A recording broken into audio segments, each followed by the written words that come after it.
Hello बच्चों, कैसे हो आप लोग। Myself doctor Shalu Vashishtha और welcome to doctor Shalu classes. तो बेटा आज हम इस वीडियो में डिस्कस करेंगे कि आप लोगों का रिजल्ट आउट हो चुका है, तो अब नेक्स्ट स्टेप क्या, अब नेक्स्ट स्टेप आपको क्या करना है।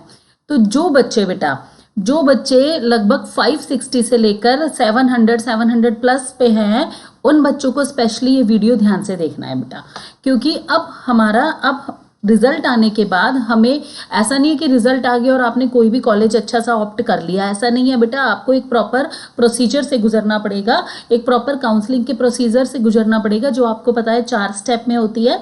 पहले हमें रजिस्ट्रेशन करना होता है, फिर हमें फीस देनी होती है, फिर ऑप्शन चॉइस जो होता है उसको फिल करना होता है फॉर्म को, और उसके बाद जो लास्ट स्टेप होता है वो होता है बेटा आपका अलॉटमेंट का। तो आपको इन सारी चीज़ों का बेटा ध्यान रखना पड़ेगा। और अगर काउंसलिंग का प्रोसेस आपको नहीं पता है कैसे होता है, कैसे करना है, तो इसके लिए मैं वीडियो बना चुकी हूँ, तो डिस्क्रिप्शन बॉक्स में मैं लिंक दे दूंगी, तो आप डिस्क्रिप्शन बॉक्स में जाकर उस प्रोसेस को स्टेप बाय स्टेप बहुत ही ईजी वे में बताया है, तो आप उसको देख लेना। ठीक है, तो बेटा हम बात करते हैं कि अब नेक्स्ट स्टेप क्या होगा। तो बेटा सबसे पहले तो आपको एमसीसी की जो ऑफिशियल वेबसाइट है उस पर रेगुलरली विजिट करना है, क्योंकि जो आपका काउंसलिंग की डेट्स है वो वहीं पर एमसीसी की वेबसाइट पर ही जारी होंगी, तो आपको उस वेबसाइट को रेगुलरली विजिट करना है। और अगर आप विजिट नहीं कर सकते हैं तो आपको मेरे चैनल के साथ बने रहना है, क्योंकि जैसे ही काउंसलिंग की डेट होगी, जनरली 10 से 12 दिन के अंदर काउंसलिंग की डेट आ जाएगी एमसीसी की वेबसाइट पर, तो जैसे ही काउंसलिंग की डेट आएगी तो मैं आपको लेटेस्ट अपडेट दे दूंगी, और नहीं तो आपको एमसीसी की वेबसाइट पर रेगुलरली विजिट करना है। ठीक है, और दूसरा काम आपको क्या करना है बेटा, दूसरा जो लिस्ट ऑफ डॉक्यूमेंट है जो कि मैंने काउंसलिंग प्रोसेस के अंदर बताया हुआ है, वो लिस्ट ऑफ डॉक्यूमेंट रेडी करके रखने हैं। पता सबको होता है कि 10th की मार्कशीट चाहिए, 12th की मार्कशीट चाहिए, डोमिसाइल चाहिए, कि भाई डोमिसाइल अगर आप किसी स्टेट से बिलोंग करते हो, वो ऐसा नहीं आप जाके खड़े हो जाओगे जी मैं तो हरियाणा का हूँ तो मुझे यहाँ पे सीट दे दो, ऐसा नहीं बेटा। जिस भी स्टेट से बिलोंग करते हो तो डोमिसाइल तो वहाँ पर चाहिएगा ना बेटा, तो डोमिसाइल बनवा के रख लो। और जैसे ईडब्ल्यूएस से बिलोंग करते हो तो इनकम सर्टिफिकेट आपको चाहिए। ठीक है, लेकिन एक चीज याद रखना बेटा, ये जो इनकम सर्टिफिकेट है, जो बच्चे ड्रॉपर हैं जिनका 2nd या 3rd ड्रॉप है और जिसने पहले ये सर्टिफिकेट बनवाया था, तो 1 साल के बाद ये सर्टिफिकेट मान्य नहीं होता है, तो आपको दोबारा जाके नया सर्टिफिकेट बनवाना होगा। तो इन चीजों को आप ध्यान रखें बच्चों। और अगर आप किसी कैटेगरी से बिलोंग करते हो तो आपके पास कास्ट सर्टिफिकेट भी होना जरूरी है।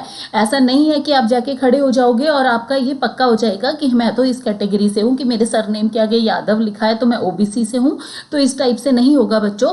तो कास्ट सर्टिफिकेट आपके पास होना चाहिए। और तीसरी बात का आपको ध्यान रखना है बेटा, कि जैसे बच्चों की जो मार्कशीट होती है 10th 12th, उसमें नेम मिस्टेक होती है। कई बार आई की जगह ई की जगह आई, तो 10th में कुछ और नाम है, 12th में कुछ और नाम है। ऑल्दो कॉलेज इस चीज को, कुछ कॉलेज इस चीज को ज्यादा बॉदर नहीं करते हैं, लेकिन कई बार आप जाओ और कोई खड़ूस बैठा हो जिसको नहीं भाई ये तो नाम अलग अलग है, ये डॉक्यूमेंट वेरिफिकेशन में आप नहीं हो रहे हो, तो बेटा जहां पर भी जो मिस्टेक आ रही है आप उसको जाके करेक्ट करवा लो, क्योंकि अभी आपके पास टाइम है। तो आप अपने डॉक्यूमेंट इकट्ठे कर लो, उस मिस्टेक को करेक्ट करवा लो। जैसे आपका कोई आधार कार्ड वगैरह, आइडेंटिफिकेशन आईडी भी चाहिए आपकी, तो आप देखो कि सब में नाम सेम है, किसी में कोई मिस्टेक तो नहीं है। कास्ट सर्टिफिकेट ये आपके पास होना चाहिए, ईडब्ल्यूएस का सर्टिफिकेट आपके पास होना चाहिए, डोमिसाइल आपके पास होना चाहिए, तो ये सारी चीज़ें आपके पास होनी चाहिए। तो ये डॉक्यूमेंट आप पहले से ही रेडी करके रख लो। इंतज़ार मत करो कि जब डेट आएंगी तो मैं उसके बाद इसको रेडी करूंगा, तो आप एक तरफ से सेफ साइड पर हो जाओगे। बस डेट आने के बाद आपको वो प्रोसीजर शुरू कर देना है। वो प्रोसीजर कैसे है बेटा, कैसे नहीं है, तो उसका जो लिंक है मैंने डिस्क्रिप्शन बॉक्स में दिया हुआ है, तो वो काउंसलिंग प्रोसेस के लिंक को एक बार आप पूरा देख लो, तो आपको चीज़ें क्लियर हो जाएंगी। ठीक है, तो नेक्स्ट वीडियो में बेटा मैं आपको बताने वाली हूँ कि ऑप्शन चॉइस फिलिंग कैसे करते हैं। और इम्पॉर्टेंट चीज़, जो बच्चे प्राइवेट कॉलेजेस में एडमिशन लेना चाहते हैं लेकिन फंड्स की प्रॉब्लम आ रही है, ठीक है, इंपॉर्टेंट अपडेट है बेटा ये, कि जो बच्चे प्राइवेट कॉलेज में एडमिशन लेना चाहते हैं लेकिन उनको फंड की प्रॉब्लम आ रही है कि फंड कैसे अरेंज करें, तो हमारी सरकार ने, हमारे बैंक्स जो है वो एजुकेशन लोन प्रोवाइड करते हैं, लेकिन बहुत सारे बच्चों को इसका प्रोसीजर नहीं पता होता है।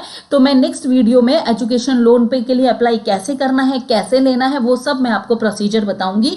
तो मेरे चैनल के साथ जुड़े रहिए बेटा, लेटेस्ट अपडेट के लिए जुड़े रहिए। मैं आपको सारे counselling process state wise, wise किस स्टेट का क्या काउंसलिंग प्रोसेस हो रहा है, किसका क्या, मैं आपको सारे स्टेप बाय स्टेप बताऊंगी। ठीक है बेटा, तो take care, tata bye bye, मिलते हैं नेक्स्ट वीडियो में।